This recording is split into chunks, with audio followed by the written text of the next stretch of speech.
Okay, physics के लिए mathematical tools में जो हम नेक्स्ट टॉपिक पढ़ने जा रहे हैं that is coordinate geometry.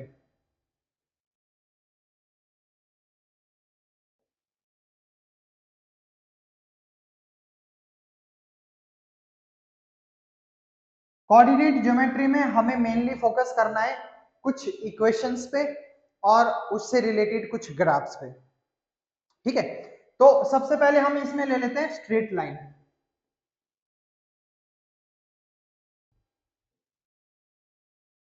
Straight line,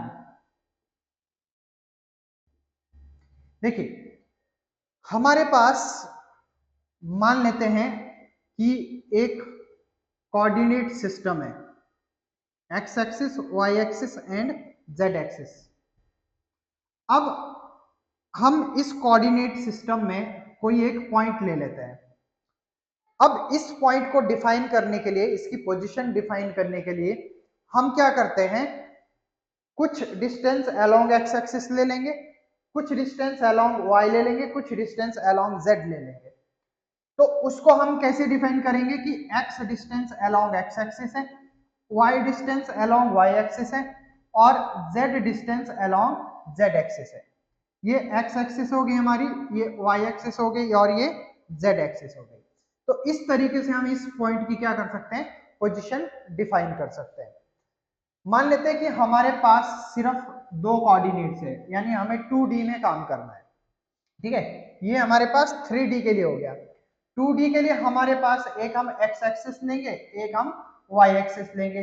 तो आपको ये तो पता ही होगा कोऑर्डिनेट सिस्टम में ओरिजिन से ऊपर के पॉजिटिव और इस तरफ के भी पॉजिटिव लेते हैं, ओरिजिन से नीचे वाले नेगेटिव और इस तरफ के भी क्या लेते हैं, हम नेगेटिव लेते हैं। तो अब यहाँ पे मान लेते हैं हमारे पास कोई एक पॉइंट है इस तरीके से, और इस पॉइंट के हमें कोऑर्डिनेट्स बताने हैं। तो एक इसका y डिस्टेंस होगा, ये तो ये हो गया हमारे पास इसका y डिस्टेंस, और ये हो गया हमारे पास इसका x डिस्टेंस। तो अब हम इसको क्या लिख सकते हैं, इसको हम लिख सकते हैं x, y, ये इसका क्या हो गए, कोऑर्डिनेट्स हो गए। तो हमेशा लिखने का तरीका यही होता है, पहले x लिखा जाता है, फिर y के कोऑर्डिनेट्स लिखे जाते हैं, फिर z के कोऑर्डिनेट्स लिखे जाते हैं। अब देखिए, अब मान लेते हैं कि हमसे पूछा गया है कि हमारे पास, मान लेते हैं कि दो कोई पॉइंट्स हैं, एक पॉइंट ये है हमारे पास और एक पॉइंट मान लेता हूं मैं यहाँ कहीं। अब इन पॉइंट्स की हमें पोजीशन दी गई है x1, y1 और इसकी पोजीशन दी गई हमें x2, y2।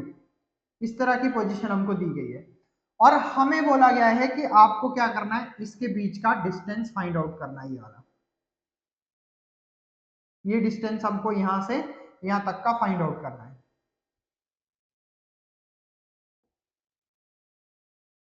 ठीक है, तो अब इसके लिए हम यूज करेंगे डिस्टेंस फॉर्मूला। तो डिस्टेंस फॉर्मूला क्या होता है हमारे पास, देखिए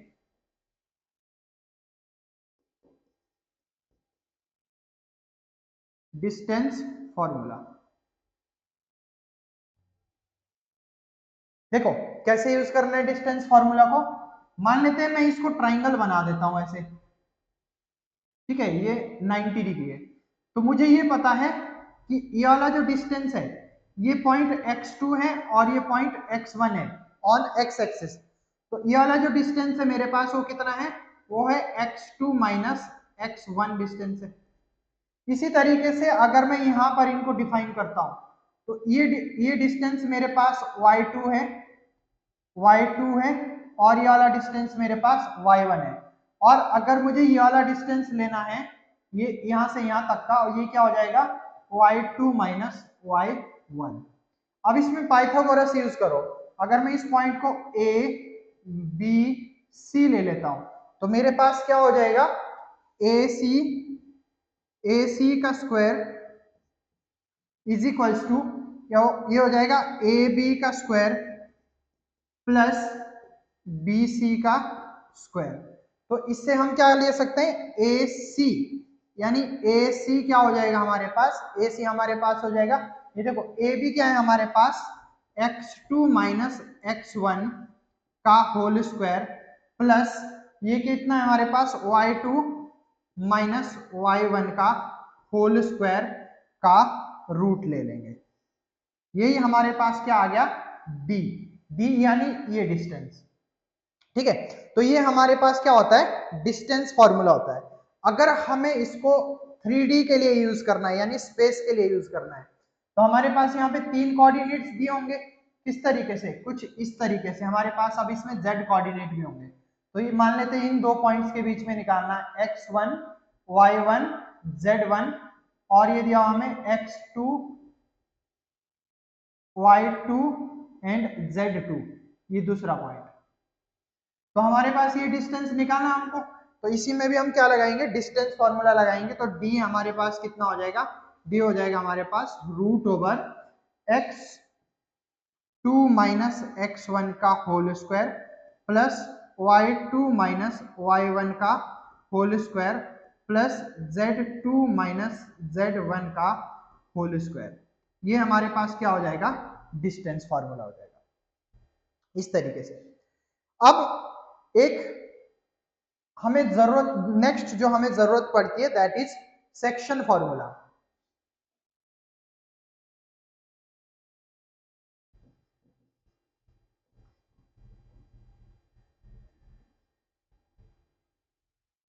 ठीक है, तो देखो सेक्शन फॉर्मूला में क्या होता है, मान लेते हैं कि हमारे पास कोई एक लाइन है, ठीक है, ये हमारे पास एक लाइन है इस तरह से, और इस लाइन को यहां पर हमने एक पॉइंट दिया है, ठीक है, और ये पॉइंट बोला गया है कि ये पॉइंट इस लाइन को m1 रेशो m2 में डिवाइड कर रही है, यानी m1 रेशो m2 में इसको डिवाइड कर रही है।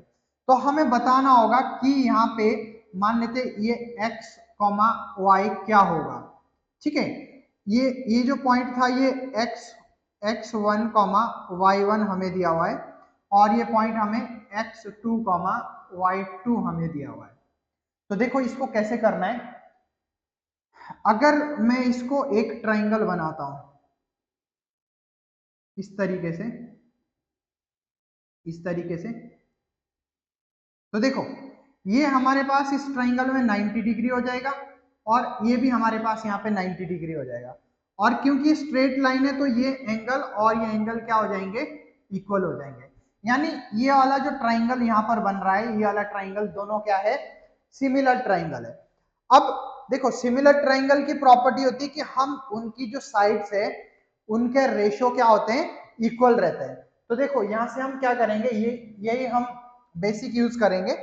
तो यहां से देखो हमारे पास जो ये वाली साइड है, यहाँ पे ये वाली साइड, यानी हमारे पास इसकी लेंथ और ये लेंथ किस में डिवाइड हो रही है, m1 अपॉन m2 में डिवाइड हो रही है। तो मैं कौन सी साइड ले रहा हूँ, ये वाली साइड भी मैं ले सकता हूँ, ये वाली साइड भी ले सकता हूँ। तो ये किसके इक्वल होगी, ये हो जाएगी हमारे पास x माइनस x1 अपॉन, इसमें कितना हो जाएगा हमारे पास x2 माइनस x, ये हो जाएगा।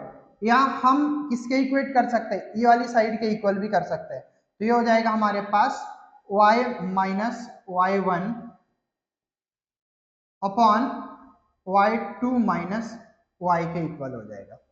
तो अब देखिए इस तरीके से हम इसका यूज करके एक बार हम इसको इन दोनों को इक्वेट करेंगे और एक बार हम इन दोनों को इक्वेट करेंगे, तो हम यहाँ से x और y बड़े आराम से निकाल सकते हैं। तो हमारे पास है m1 upon m2 is equal to कितना, x minus x1 upon x2 minus x। तो अब देखो इसको इधर मल्टीप्लाई कर देते हैं हम, m1 x2 minus m1 x is equal to m2 x minus m2 x1, ये हो जाएगा।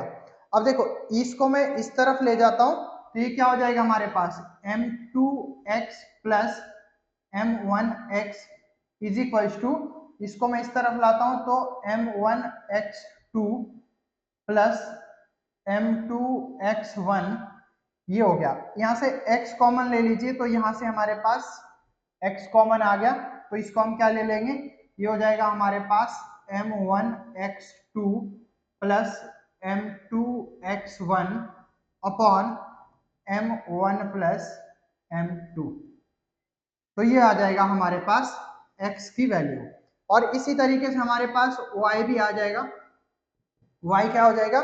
y हो जाएगा हमारे पास m1 y2 plus m2 y1 upon m1 plus m2। इस तरीके से ये हम इसको डिवाइड कर सकते हैं। देखो इसका काफी यूज होता है, जब आप लोग सेंटर ऑफ मास पढ़ोगे उसमें भी ये फॉर्मूला यूज होगा। कैसे यूज होगा? जैसे मान लो हमारे को गिवन है कि कोई दो मासेज है, एक m1 मास है और एक m2 मास है, और इनका कहीं सेंटर ऑफ मास यहाँ पर दिया हुआ है। तो ये जो सेंटर ऑफ मास है, ये जो लाइन ज्वाइनिंग है, इसका सेंटर ऑफ मास इसको m1 रेशो m2 में डिवाइड कर देता है। तो यहाँ से हमारे पास ये लेंथ निकालने में बड़ी आसानी हो जाती है अगर हमें ये ऑलरेडी पता है। तो इसको आप अच्छे से नोट करो, फिर हम आगे बढ़ते हैं।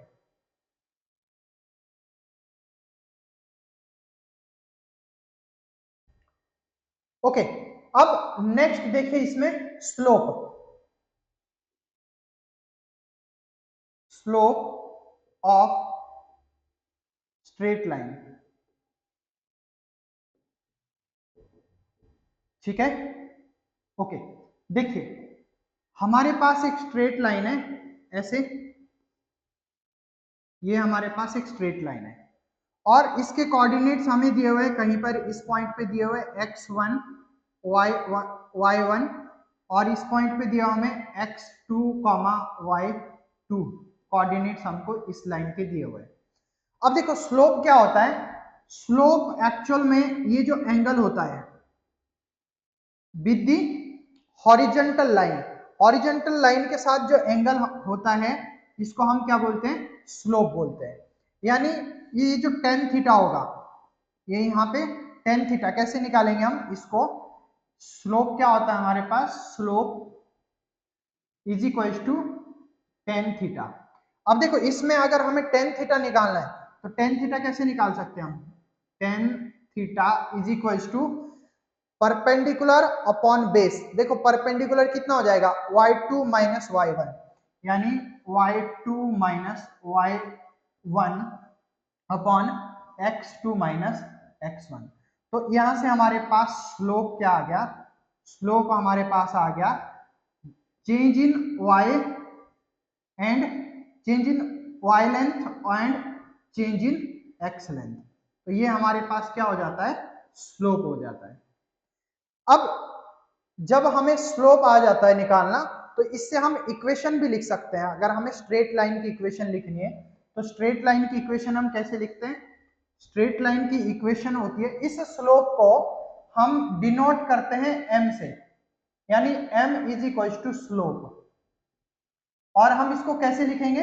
हम इसको ऐसे लिखेंगे m is equal to tan theta, यानी delta y by delta x। Delta y क्या है? Change in y length and delta x is equal to change in x length. अब हमारे पास ये एक लाइन है, हमें बोला गया है कि इसकी आपको इक्वेशन बतानी है। तो लाइन की इक्वेशन हमारे पास क्या होती है? लाइन की इक्वेशन हमारे पास, जैसे हमें ये y एक्सिस है हमारे पास, तो ये हो जाएगी हमारे पास y is equal to m x plus c. अब देखो इसका मीनिंग समझो पहले। ये x क्या है? x इज वेरिएबल, यानी x डिस्टेंस। तो x के साथ साथ y की वैल्यू भी यहाँ पे चेंज हो रही है। अगर x की हम कुछ यहाँ पे वैल्यू पुट करेंगे तो हमें y की वैल्यू मिल जाएगी। और ये m जो है यहाँ पर, m क्या है? m ही स्लोप है, स्लोप ऑफ लाइन। ठीक है, यानी ये वाला एंगल, ये जो आपके पास एंगल है, ये वाला ही स्लोप है इसका। और ये जो c होता है इसको हम बोलते हैं इंटरसेप्ट।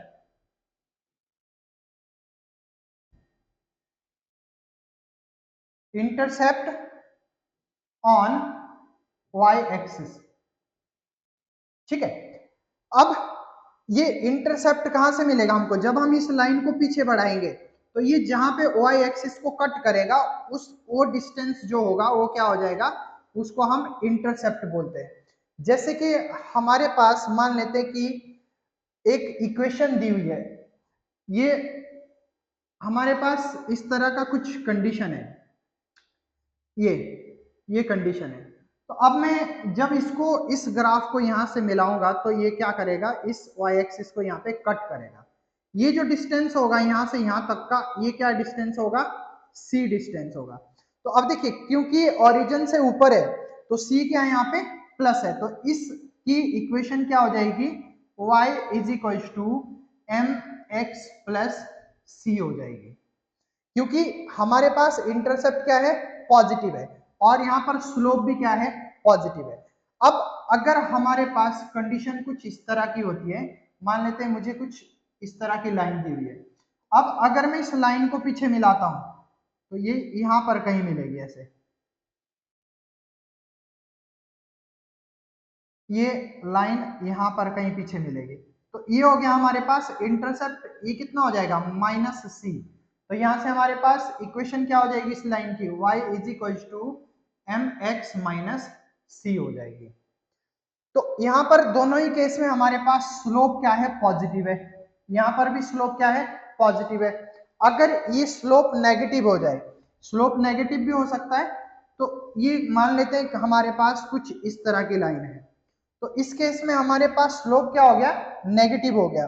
तो अब क्या होगा, इसकी इक्वेशन क्या हो जाएगी, देखो पहली बात तो ये जो इंटरसेप्ट है, इसका इंटरसेप्ट यहाँ पर है कहीं, तो इसका हमें इंटरसेप्ट तो पॉजिटिव लेना पड़ेगा, यानी ये क्या है, सी डिस्टेंस है। तो इसको हम कैसे लिखेंगे, y is equal to minus m x plus c, यानी हमारे पास इस केस में स्लोप जो है, स्लोप वो नेगेटिव है, नेगेटिव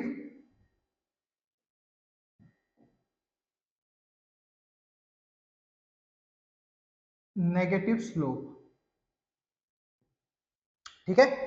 तो इसके इस तरीके से हम इसको निकाल सकते हैं। अब देखिए अगर हमारे पास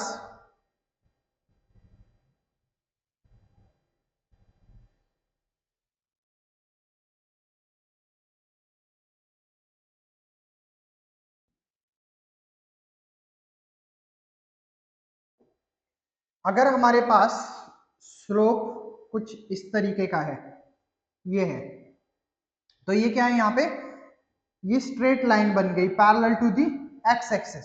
तो इस केस में हमारे पास y तो चेंज हो ही नहीं रहा है, तो यानी डेल्टा y यहाँ पर क्या है, हमारे पास जीरो है, तो स्लोप भी क्या हो जाएगा, slope is equal to zero. और अगर हमारे पास कंडीशन कुछ इस तरीके की है, ठीक है, तो यहां पर डेल्टा एक्स चेंज नहीं हो रहा है, तो हमारे पास स्लोप क्या होता है, slope is equal to delta Y upon delta X होता है। तो अगर डेल्टा एक्स जीरो है तो ये स्लोप क्या हो गया, infinite, slope is equal to infinite, ये इस तरीके से हो जाएगा हमारे पास। अब इसमें देखो एक क्वेश्चन करते हैं, क्वेश्चन में बोला है आपको कि find the intercept of line, आपके पास लाइन की एक इक्वेशन दी हुई है, बोला गया है 4y plus 3x is equal to 8। आपको ये लाइन की इक्वेशन दी गई है, आपको इसमें क्या क्या फाइंड आउट करना है, find slope and intercept of line, आपको इसमें स्लोप फाइंड आउट करना है और इंटरसेप्ट फाइंड आउट करना है। तो सबसे पहले हम क्या करेंगे, इसको 4y इज इक्वल टू हम क्या लिख सकते हैं, 8 माइनस 3x हम इसको लिख सकते हैं। अब यहां से y को क्या कर सकते हैं हम, y is equal to minus 3/4x plus 8/4, 4 को मैं इस तरफ ले गया तो y मेरे पास कितना आ गया, माइनस 3/4x प्लस 2। अब ये हमको इक्वेशन मिल चुकी है।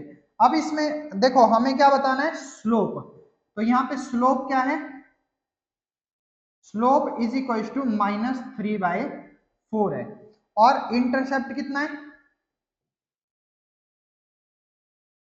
इंटरसेप्ट इज इक्वल टू 2 है हमारे पास। तो इस तरीके से हम इसको लिख सकते हैं। अब इसमें एक क्वेश्चन और देखिए, बोला गया है आपको कि find slope of line. Question ये है, find slope of line passing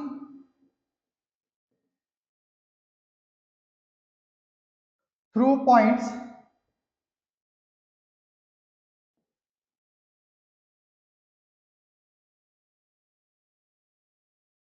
A2,4 and B3,8 आपको ये दिया हुआ है। यानी आपको एक लाइन बताई गई है कि जिसके 2 पॉइंट्स आपको गिवन है ये वाले। अब आपको इसमें क्या फाइंड आउट करना है, इसका स्लोप आपको फाइंड आउट करना है। तो देखो कैसे करेंगे हम।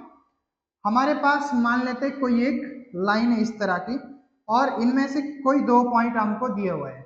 एक पॉइंट हमें दिया हुआ है 2,4 और दूसरा पॉइंट हमें दिया हुआ है 3,8।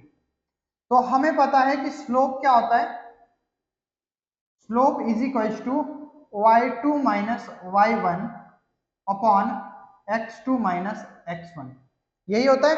तो यहां पर देखिए, ये हमारे पास x1 है और ये हमारे पास y1 है, ये हमारे पास x2 है और ये हमारे पास y2 है। तो ये हमारे पास गिवन है वैल्यूज। तो स्लोप क्या हो जाएगा,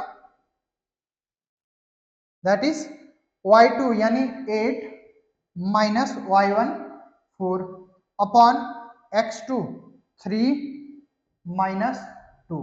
तो हमारे पास स्लोप कितना आ गया, ये आ गया हमारे पास 8 माइनस 4 यानी 4/1। तो स्लोप हमारे पास क्या आ गया, 4 आ गया। इस तरीके से हमारे पास ये क्वेश्चंस हो जाएंगे। अब नेक्स्ट इसमें देखते हैं, अगर हमारे पास कर्व दिया हुआ है, ठीक है, slope of a curve, slope of a curve. अगर हमें कर्व दिया हुआ है तो उसके लिए हमारे पास स्लोप कैसे हम फाइंड आउट करेंगे। मान लेते हैं कि हमारे पास कुछ ये कर्व दिया हुआ है इस तरह का, ठीक है। अब देखिए इसके लिए हमें स्लोप कैसे फाइंड आउट करना है, इसके कुछ हमें इसकी भी कुछ इक्वेशन होगी हमारे पास, उससे भी हम इसको निकाल सकते हैं। बट पहले हमें ये देखना होगा कि इसके लिए हम एक तो निकाल सकते हैं एवरेज स्लोप, यानी अगर हम थोड़ा लॉन्ग पीरियड के लिए लें, ये हमें मान लो ये इक्वेशन दी हुई है, x1 y1 कोऑर्डिनेट्स यहाँ दिए हुए हैं और x2 y2 कोऑर्डिनेट्स हमको यहाँ पर दिए हुए हैं। तो ये हमारे पास क्या हो जाएगा, ये एक एवरेज स्लोप हो जाएगा। यानी हमारे पास स्लोप कौन सा, एवरेज, एवरेज स्लोप हमारे पास क्या हो जाएगा, एवरेज स्लोप हमारे पास हो जाएगा ये फाइनल यानी delta y by delta x, ये हमारे पास m एवरेज हो जाएगा यानी delta y by delta x। जो मैंने आपको ये फॉर्मूला बताया था, यानी change in length along y axis and change in length along x axis, ये हमारे पास किसका फॉर्मूला होता है, एवरेज स्लोप का फॉर्मूला होता है।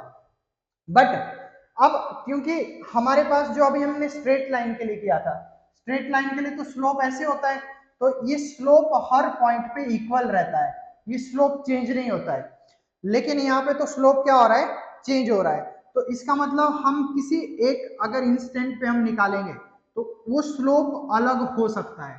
तो हम उसके लिए क्या करते हैं, हम एक टेंजेंट बनाते हैं और उस टेंजेंट के साथ हॉरिजॉन्टल से जो एंगल बनता है उसी को हम क्या बोलते हैं, वो उसका इंस्टेंटेनियस स्लोप बोलते हैं। तो बट हम यहाँ पे कंडीशन क्या लेते हैं कि change in length is very very small, यानी इतनी ज्यादा कम है कि इट इज टेंड्स टू 0। तो हमें क्या करना है, अगर हमें इंस्टेंटेनियस स्लोप चाहिए, इंस्टेंटेनियस अगर हमें स्लोप चाहिए तो उसके लिए हमें क्या करना पड़ेगा, हमें पुट करना पड़ेगा limit delta x tends to 0 delta y by delta x। By delta X. तो यहां से हमारे पास m इंस्टेंटेनियस क्या आ जाता है, dy बाय dx आ जाता है। यानी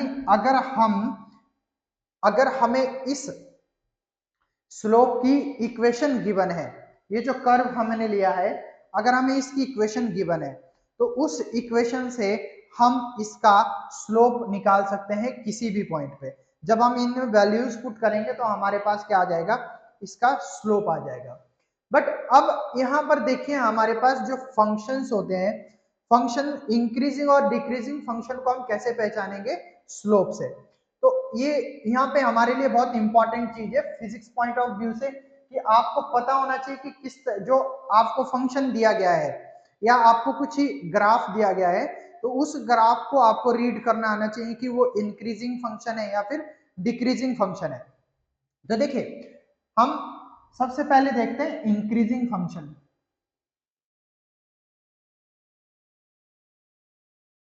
इंक्रीजिंग फंक्शन,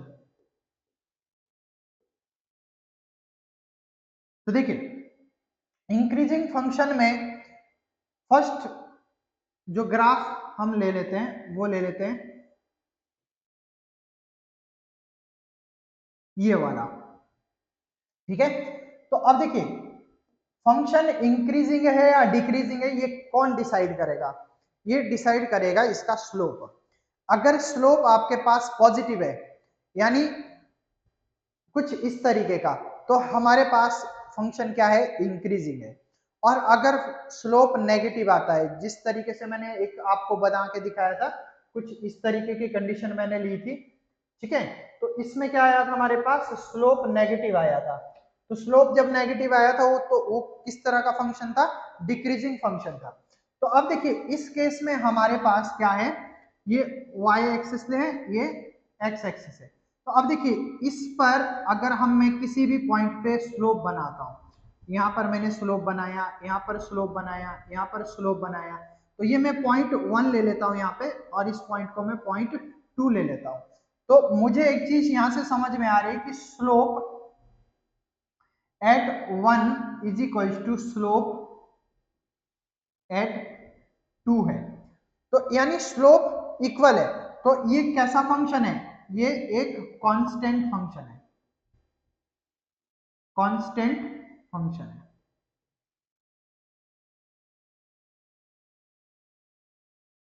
ये कांस्टेंट फंक्शन है और यहां पर हमें देखने को मिल रहा है कि स्लोप पॉजिटिव है।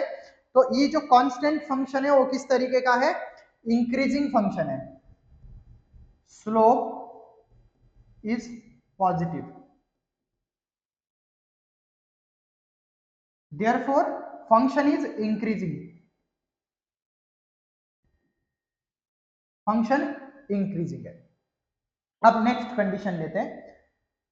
नेक्स्ट मान लेते हैं कि हमारे पास कुछ इस तरह का स्लोप है,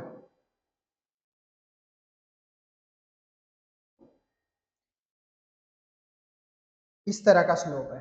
अब देखिए इसमें क्या करेंगे हम, पहले मैं यहां पर एक टेंजेंट बनाऊंगा इस पॉइंट पे इस तरह से, तो ये मेरे पास एंगल आ गया θ1। फिर मैं एक टेंजेंट यहां बनाता हूं इस पॉइंट पे, तो ये एंगल आ गया मेरे पास θ2। तो मुझे यहां से साफ दिख रहा है कि जो ये θ1 है, इसका जो मैग्नीट्यूड है दैट इज ग्रेटर देन θ2। यानी यहाँ पे जो स्लोप है, इसके लिए मैं क्या लिख सकता हूं, slope at 1 is greater than slope at 2, ठीक है। यानी मैग्नीट्यूड की बात कर रहा हूं मैं अभी सिर्फ, और इनफैक्ट यहां पर मेरे पास क्या है, दोनों ही स्लोप पॉजिटिव भी है। तो इस केस में हमारे पास क्या हो जाएगा, फंक्शन फंक्शन जो वेरिएबल है, क्योंकि स्लोप क्या हो रहा है, चेंज हो रहा है, तो फंक्शन क्या है, वेरिएबल है, वेरिएबल फंक्शन है, ठीक है। अब यहां पर देखिए दोनों ही स्लोप मेरे पास पॉजिटिव है, तो फंक्शन क्या है, ये जो आपके पास फंक्शन है वो क्या है, इंक्रीजिंग फंक्शन है। तो स्लोप क्या है, स्लोप पॉजिटिव है, तो फंक्शन क्या हो जाएगा, इंक्रीजिंग। इंक्रीजिंग हो जाएगा फंक्शन। अब इसमें नेक्स्ट कंडीशन ले लेते हैं। अगर हमारे पास स्लोप कुछ इस तरह का है, इस तरह का, ठीक है, तो ये भी हमारे पास कैसा फंक्शन है, मान लेते हैं मैं यहाँ पर एक टेंजेंट बनाता हूं, तो ये मैंने ले लिया θ1.1 पे, और यहाँ पर मैंने एक टेंजेंट बनाया ऐसे, और ये मैंने ले लिया θ2, ठीक है। तो अब देखिए इस केस में भी हमारे पास क्या है, यहाँ पर मैं देख सकता हूं कि slope at 1 is less than slope at 2। अब यहां पर देखो इंक्रीजिंग है ये फंक्शन, कौन बता रहा हमें, ये बता रहा हमें कि ये जो आपके पास स्लोप है दोनों ही पॉजिटिव है, बट यहाँ पे ये इस और इसमें डिफरेंस क्या है, ये देखो ये धीरे धीरे इसकी वैल्यू कम हो रही है। फॉर एग्जांपल जैसे मान लेते हैं कि हम वेलोसिटी टाइम ग्राफ बना रहे हैं, ठीक है, और वेलोसिटी टाइम ग्राफ में मान लेते हैं कि या हम पोजीशन टाइम ग्राफ बना रहे हैं, तो पोजीशन टाइम ग्राफ में अगर हमारे पास वेलोसिटी इंक्रीज कर रही है, ठीक है, तो उस केस में हमारे पास क्या बन जाएगा, कुछ इस तरीके का ग्राफ बन रहा है। अब किस रेट से इंक्रीज कर रही है वो डिपेंड करता है, ठीक है। अब देखिए अब हमारे पास यहाँ पे slope at 1 is less than slope at 2, but हमारे पास इसका मतलब क्या है, यहाँ पे फंक्शन क्या है, वेरिएबल है, फंक्शन इज वेरिएबल, ठीक है, और स्लोप क्योंकि पॉजिटिव है तो ये क्या हो जाएगा हमारे पास, स्लोप क्या है पॉजिटिव, तो फंक्शन क्या हो जाएगा हमारे पास, इंक्रीजिंग।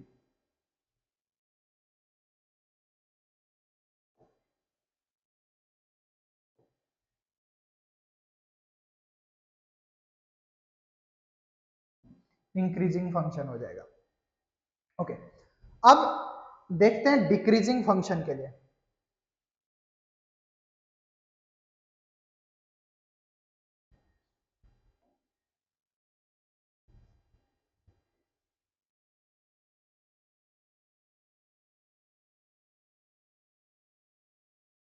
ओके डिक्रीजिंग फंक्शन, अब देखो आप मान लेते हैं कि हमारे पास कुछ इस तरह का कंडीशन है, तो इसमें हमारे पास स्लोप तो नेगेटिव है, यहां से हमें पता लग रहा है कि अगर हम ये 0.1 ले लेते हैं और ये सॉरी ये ऊपर का 0.1 ले लेते हैं और ये 0.2 हमने ले लिया, तो यहाँ पर देखो हमारे पास स्लोप क्या होता है, slope is angle with horizontal, यानी ये वाला एंगल हमें लेना होगा, ये वाला एंगल लेना होगा।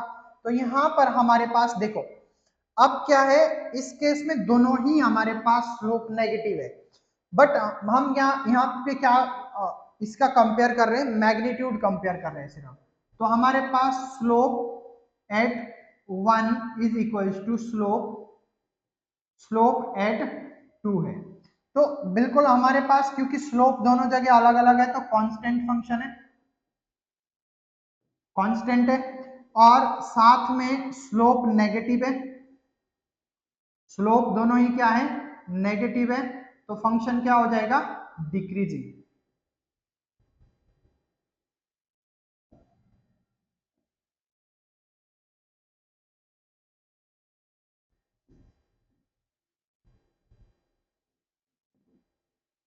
फंक्शन हो जाएगा डिक्रीजिंग। अब नेक्स्ट अगर हमारे पास कुछ इस तरह की कंडीशन है, तो इस केस में देखिए ये दोनों ग्राफ बड़े कंफ्यूजिंग रहते हैं हमेशा। अगर हमें एक ग्राफ कुछ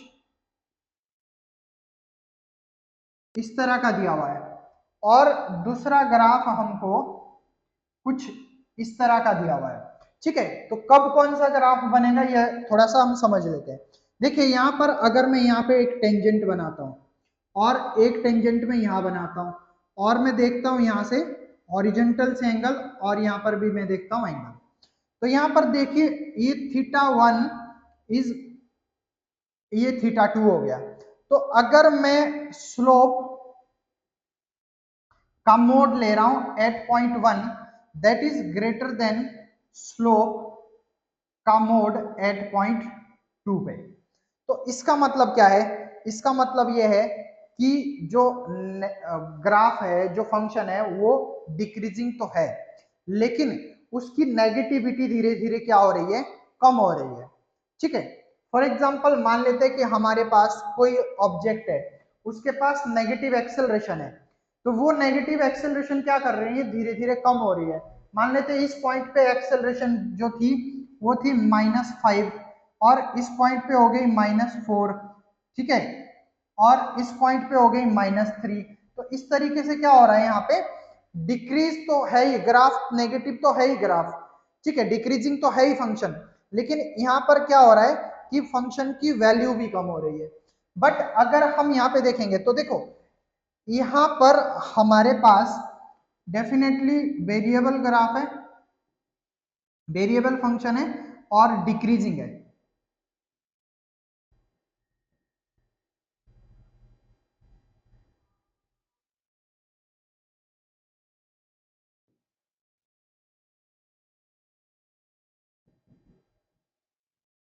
अब देखिए, अब इस पॉइंट पे आए, इस पॉइंट पे क्या है, अगर मैं यहाँ पर एक टेंजेंट बनाता हूं और ये θ1 लेता हूं और यहाँ पर एक टेंजेंट बनाता हूं तो ये θ2 ले लिया मैंने। तो अब देखो, अगर मैं इसके मोड को कंपेयर करता हूं, स्लोप का जो मोड है at point 1 that is less than slope का मोड एट पॉइंट 2। तो इसका मतलब क्या हुआ कि इसकी नेगेटिविटी भी इंक्रीज कर रही है, फंक्शन डिक्रीजिंग तो है ही बट इसकी नेगेटिविटी भी क्या कर रही है, डिक्रीज कर रही है। तो इस केस में हमारे पास क्या हो जाएगा, इस केस में भी हमारे पास फंक्शन तो वेरिएबल है ही और साथ में फंक्शन डिक्रीजिंग भी है। अब देखो इसका यूज मैं बताता हूं आपको, इस ग्राफ का देखो, जब हम फ्री फॉल के केस में करते हैं तो फ्री फॉल के केस में हमारे पास क्या होता है, कोई ऑब्जेक्ट को अगर हम उन्हें ऊपर से ड्रॉप किया है तो उसके पास क्या है, एक कांस्टेंट एक्सेलरेशन है। तो कांस्टेंट एक्सेलरेशन क्या करती है, वेलोसिटी को इंक्रीज करती रहती है, यानी वेलोसिटी किस तरफ को इंक्रीज कर रही है, नीचे की तरफ इंक्रीज कर रही है। किसी पॉइंट से अगर हम कंपेयर करते हैं वेलोसिटी को तो हमें क्या लेना पड़ेगा, इसको नेगेटिव लेना पड़ेगा। तो अब मान लेते हैं कि यहाँ पे वेलोसिटी 0 थी जब हमने इस चीज को ड्रॉप किया था, कुछ पॉइंट बाद वेलोसिटी हो गई -10, कुछ टाइम बाद -20, कुछ टाइम बाद -30। तो इसका मतलब क्या है कि वेलोसिटी नेगेटिव में इंक्रीज होती जा रही है। तो इस केस में आपके पास ग्राफ कैसे आएगा, इस तरीके का ग्राफ आता है, ठीक है, किसका, ये एक्स टी ग्राफ आएगा, ठीक है, वेलोसिटी का ग्राफ नहीं आएगा, ये किसका ग्राफ आएगा, एक्स टी ग्राफ आएगा। ओके, तो ये हमारे पास इंक्रीजिंग और डिक्रीजिंग फंक्शन हो गए। अब इसमें नेक्स्ट जो हमारे पास थोड़ी बहुत जरूरत पड़ती है उस वो ले लेते हैं हम, सर्कल। सर्कल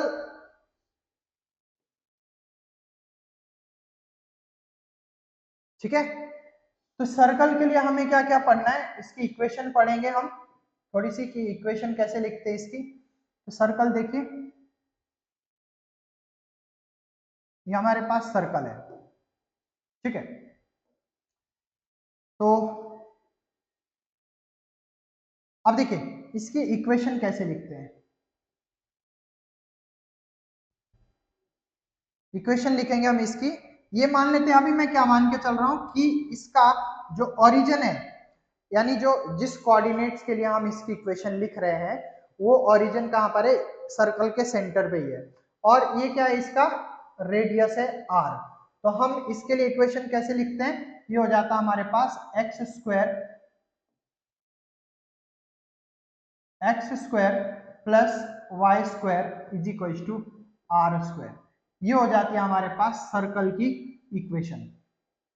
बट कई बार अगर मान लेते हैं कुछ इस तरीके का केस हमको दिया हुआ है, यानी सर्कल हमें यहाँ कहीं दिया हुआ है, सर्कल हमें दिया हुआ है ओरिजिन के कुछ डिस्टेंस पे, ये मान लेते हैं हमारे पास इसका सेंटर है और ये इस यहाँ से दिया हुआ है कुछ डिस्टेंस के और यहां से दिया हुआ है आपके पास कुछ डिस्टेंस h पे, ठीक है। और मान लेते हैं हमें यहाँ लेने हैं इसके कुछ कोऑर्डिनेट्स x, y। तो इसके लिए हमें कैसे इक्वेशन लिखनी पड़ेगी, तो ये हो जाएगा हमारे पास x माइनस के का square plus y minus h का square is equal to are square. ये हो जाएगा हमारे पास, ये इक्वेशन हो जाएगी इसकी। अब हमें सर्कल में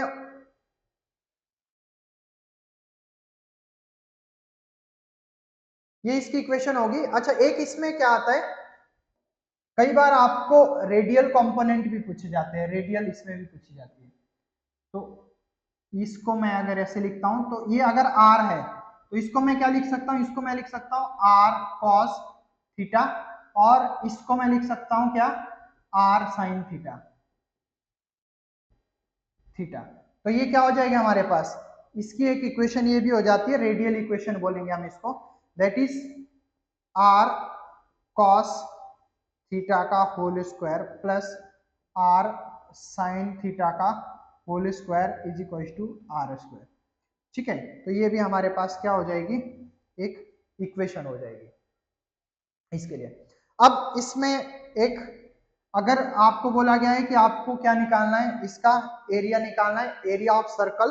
तो एरिया ऑफ सर्कल कितना होता है, area of circle A is equal to pi R square. और एक चीज सरकमफेरेंस भी आपको इसका याद रखना है,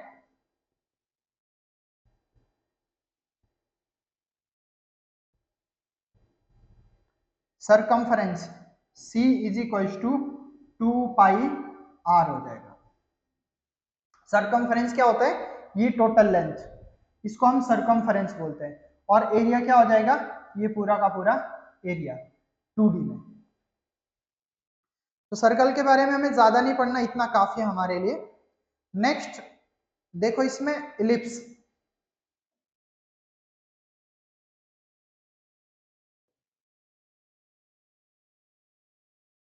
देखो इलिप्स में, इलिप्स क्या होता है,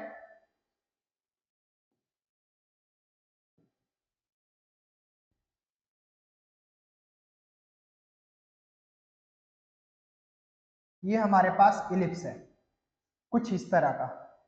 अब सबसे पहले इसकी कुछ टर्म्स हमको समझनी पड़ेगी। इसको हम इस तरीके से डिवाइड करते हैं, ये इसका इलिप्स का सेंटर है 0,0। अब देखिए ये जो यहां से यहां तक की लेंथ है, इसको हम ए लेते हैं, इसको हम बोलते हैं semi major axis, semi major axis. ठीक है, और यानी इसकी जो पूरी लेंथ होती है यहां से यहां तक की लेंथ, इसको हम 2a लेंगे, यानी मेजर एक्सिस, मेजर एक्सिस। उसी तरीके से हमारे पास ये जो यहां से यहां तक की लेंथ है पूरी, इसको हम लेते हैं 2b, 2b यानी माइनर एक्सिस।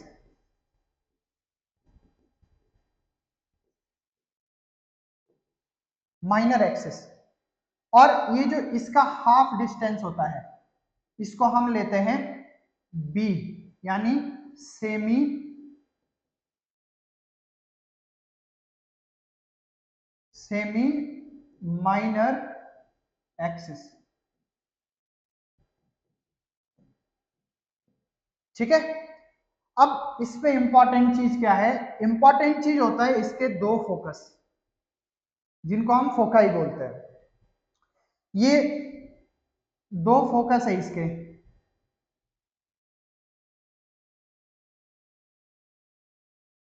अब क्या होता है, ये जो फोकस है देखो इस फोकस का सेंटर से जो डिस्टेंस होता है इसको हम लेते हैं c।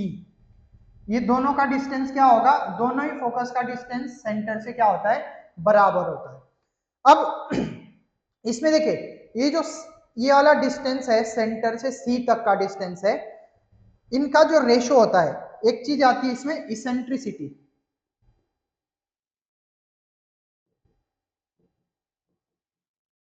इसेंट्रिसिटी ई, ये क्या होता है, ये जो डिस्टेंस है यहां से ओरिजिन से फोकस तक का, इसका रेशो किसके साथ, सेमी मेजर एक्सिस के साथ, इसको हम क्या बोलते हैं, इसेंट्रिसिटी बोलते हैं। यानी ratio of distance of focus from centre, centre किसका, इलिप्स का सेंटर, अपॉन कितना, सेमी मेजर एक्सिस,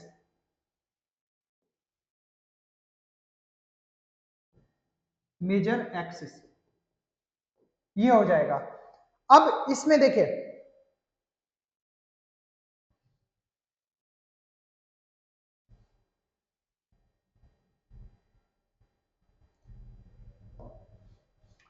तो देखो E की वैल्यू कितनी आ जाएगी, E की वैल्यू हमारे पास आ जाएगी C अपॉन A, यानी C is distance of focus from centre, और ये C किसके बराबर होता है, C हमारे पास होता है रूट ओवर ए स्क्वायर माइनस बी स्क्वायर के बराबर। तो इसको हम क्या लिख सकते हैं, root over A square minus b square upon a. तो इसको थोड़ा सा और सिंप्लीफाई करेंगे तो E की वैल्यू हम क्या मिल जाएगी, इसको अंदर ले जाएंगे तो ये ए स्क्वायर चला जाएगा अंदर, तो ये आ जाएगा 1 माइनस बी बाई ए का whole square and root over. तो ये हमारे पास E की वैल्यू होती है। देखो कभी कभी जैसे आप ग्रेविटेशन पढ़ते हो, तो ग्रेविटेशन में भी आपने केपलर्स का सेकंड फर्स्ट लॉ पढ़ा होगा कि जो आपके प्लैनेट्स है वो क्या करते हैं, एक इलिप्टिकल पाथ फॉलो करते हैं around the sun and sun is situated at one of the foci, यानी सन इन दो में से किसी एक पे है। तो अब वो क्या हो गई, हमारे पास इलिप्स की इक्वेशन हो गई, तो उस केस में हमारे पास इसकी थोड़ी बहुत जरूरत पड़ जाती है। अब देखो इसकी इक्वेशन कैसे आती है, अगर हमें इक्वेशन लिखने को बोली जाए तो इसकी इक्वेशन हम कुछ इस तरीके से लिख सकते हैं, equation of ellipse that is X square by A square plus Y square by B square is equal to 1, ये हो जाती है हमारे पास इसकी इक्वेशन। बट देखो यहाँ पे क्या है, कब लेनी है ये इक्वेशन, इस तरह की इक्वेशन हम तब लिखते हैं जब हमारे पास इलिप्स जो है वो कुछ इस तरह का होता है, इलिप्स जो है हमारे पास कुछ इस तरह का होता है, ये थोड़ा ज्यादा ही खराब हो गया, देखो इलिप्स जो है हमारे पास इस तरह का है, यानी ये हमारे पास एक्स एक्सिस है, ये वाई एक्सिस है, तो जो मेजर एक्सिस है वो कौन सी है, एक्स एक्सिस के अलोंग है, तो हमारे पास ये इक्वेशन होती है। अगर हमारे पास इलिप्स कुछ इस तरह का हो जाए, ठीक है, यानी हमारे पास जो मेजर एक्सिस है वो वाई के अबाउट हो जाए, ठीक है, तो मेजर एक्सिस को अभी भी हम लिखेंगे तो ए ई, माइनर एक्सिस को हम अभी भी बी लिखेंगे, तो हमारे पास इक्वेशन क्या हो जाएगी इस केस में, इक्वेशन हो जाएगी हमारे पास x square by B square plus Y square by A square is equal to 1, ये हमारे पास इक्वेशन हो जाएगी। तो इतना काफी है इसमें आपको जो याद रखना है। अच्छा एक चीज और, आप इसका एरिया भी याद रख सकते हैं, एरिया, एरिया ऑफ इलिप्स, ये होता है हमारे पास पाई इंटू ए इंटू बी, ये हो गया हमारे पास एरिया ऑफ इलिप्स। ये काफी काम आएगा आपको, स्पेशली जब आप थर्मोडायनेमिक्स पढ़ेंगे, उसमें थर्मोडायनेमिक प्रोसेसेस जब आप पढ़ेंगे तो उसमें ये फॉर्मूला यूज होगा। इसका सरकमफेरेंस भी आप याद रख सकते हो,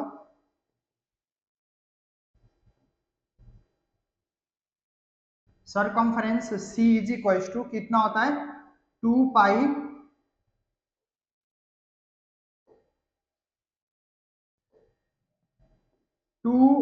पाई root over A square plus B square by 2, ये हो जाएगा इसका सरकमफेरेंस, ठीक है। तो आप इसमें इतना याद रखिए